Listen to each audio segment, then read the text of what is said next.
आप सभी भाई बहनों का धर्म दर्शन की ज्ञान संदेश कक्षा में एक बार फिर स्वागत है। आज की चर्चा स्थूल शरीर को लेकर करने जा रहे हैं। देखिए, स्थूल शरीर एक यंत्र की भांति है। अब यंत्र के ऊपर किसी भी एक सत्ता का नियंत्रण बना होता है।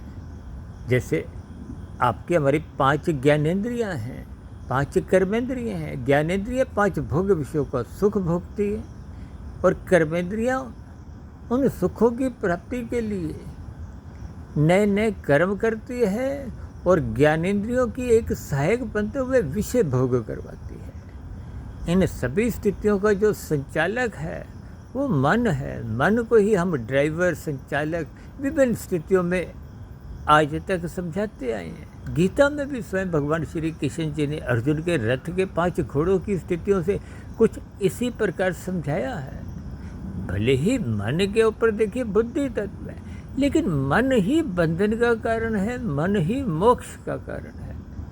मन यदि संसार में स्थूल शरीर के प्रति, विषय भोगों के प्रति असक्त हो जाता है तो उसकी प्रवृत्ति संसार की ओर भागने लगती है। संसार को भागने के लिए आपको हमारा स्थूल शरीर निरंतर गतिमान बना रहता है।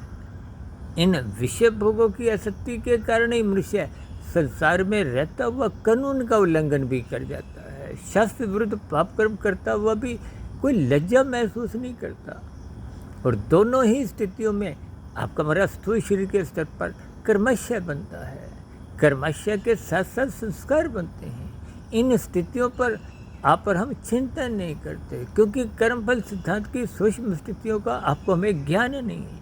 इन सभी स्थितियों पर आप भी चिंतन करें ताकि स्थूल शरीर के स्तर पर कुछ मर्यादित स्थितियां आपके हमारे जीवन में, यानी कि धर्म प्रथम स्थान पे बना रहे। ऐसी सभी सात्विक शुभ स्थितियां आपके जीवन में भी बने। इन्हीं शुभकामनाओं के साथ चर्चा विशेष को यहीं विराम देते हैं। सुनने के लिए बहुत बहुत धन्यवाद।